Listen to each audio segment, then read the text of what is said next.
Ay nako, ay nako, age limit.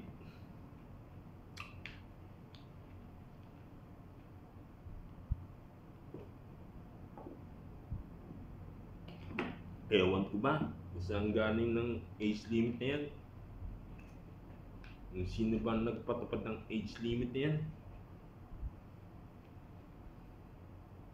Talagang napakalaki. Napakalaking kabaliwan age limit na yan.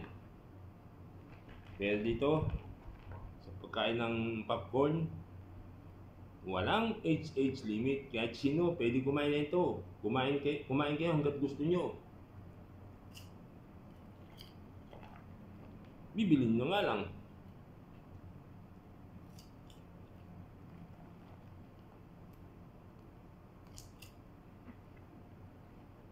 Nako.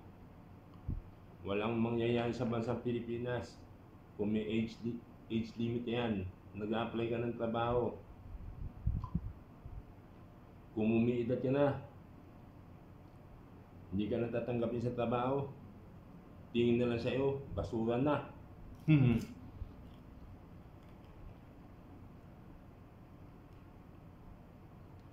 Tanay, ang tingin niya sa tao,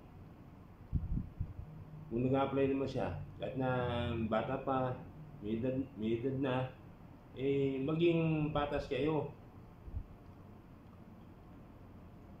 Basta wala lang ba siyang mga kaso, mga sakit na ano pwede mo makahawa, tanggapin nyo. Kung nag-apply yung medyo may edad na o kaya bata, tanggapin nyo siya ng lahat. Maging patasan ang labanan. Hindi lang kayong gusto mabuhay dito sa mundo. Kahit yung medyo may edad na, kaya nga sila nag-apply ng trabaho para may makain sila at saka para may maitulong sila sa kanilang mga pamilya nila. Lalo na kung may mga pinapaaral pa silang mga anak o kahit anak-anakan nila. Matuto kayong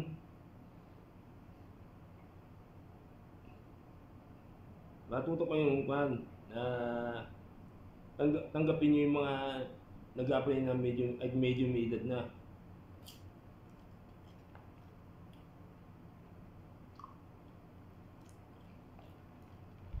Itong tunay na walang age limit, itong pagkain ng pagkain. Dito, sabi ko nga, walang age limit sa pagkain ng pagkain.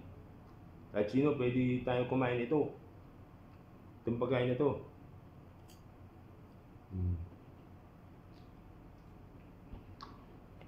Hanggang sa muli.